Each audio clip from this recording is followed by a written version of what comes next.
Our country is going through numerous challenges: insecurity, hunger, poverty, unemployment, name them.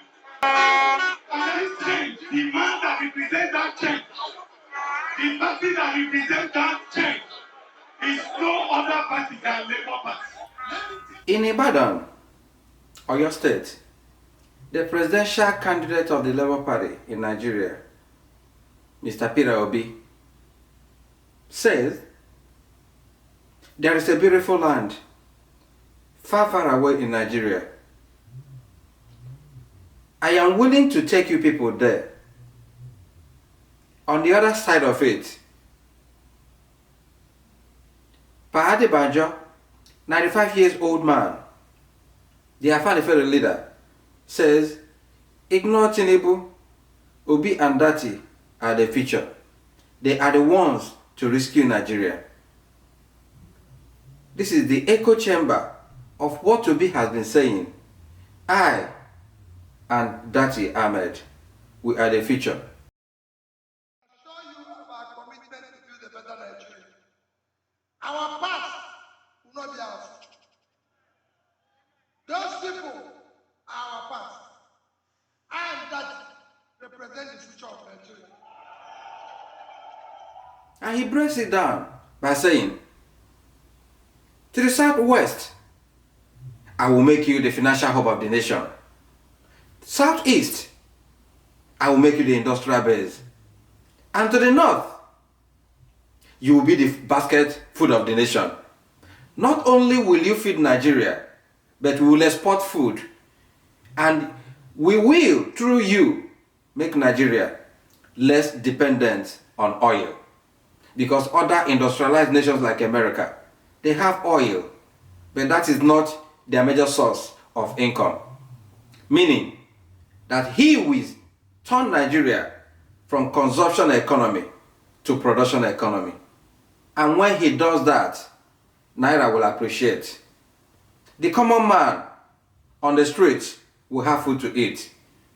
The sharing formula whereby governors assemble in Abuja every month to share revenue will stop because every state will be independent. Pa Adebanjo is our silent moment and our silent whispers for this rally that held in Ibadan, which Obi called the mother of all rallies. Those saying that I'm supporting a Southeasterner because of my grounds with Bola Ahmed Tinubu are ignorant. When he was a governor, I wasn't envious of him. When he was in Afenifere, I wasn't envious of him. I single-handedly chased him out of Afenifere. The matter before us now is not about ethnicity, but about the progress of the Nigerian entity. So let's join hands together and move this nation forward. And thank you to the Democratic Governor of Oyo State, Makinde, who, unlike what Sule of Nasarawa State did and the man from Abia did, showed that he is the true Democrat by making the venue for the rally, the stadium, to be available and provided security. This shows a man with confidence that. On the other hand, here is Obi saying before, I am the future. There is a promised land far, far away. The kidnappers of our economy have held this country down. For example, the presidential candidate of the All Progressive Congress of Nigeria, APC, who ruled Lagos for 8 years, confiscated their economy, and cannot say that anybody can aspire, a son of no man, can aspire to be the governor of Lagos State without his giving the approval. And he's saying this is not the future of Nigeria that we want. The youths are bound to take back Nigeria.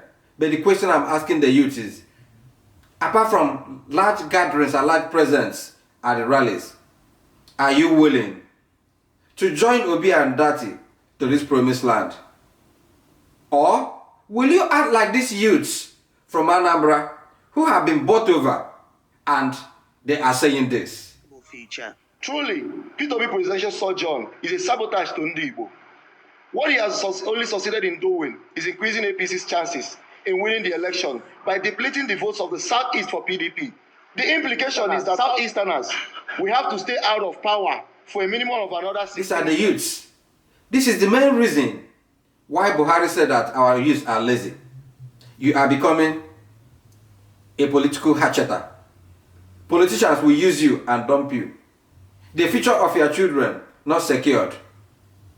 And after that, after the political season, what happens? The guns the politicians have given you, you will turn around and use those guns to kidnap the ordinary masses, becoming a menace to the society. Is it not time for the youths to join Obi and Dati to take back Nigeria that belongs to them? Nigeria, full of promises, full of everything that we desire in a country to be, but kidnappers have placed Nigeria for sale, is for the highest bidder. Open Whispers is asking, are we willing to take back our country? Or are we willing to continue being held back in captives by these youths? This is Chris Digos in Open Whispers. Remember to subscribe, hit the like button, share the video, and please do not forget, see something, say something, and do something. Until we meet again in the arena. Be well, do good work, and please do keep in touch. Thank you.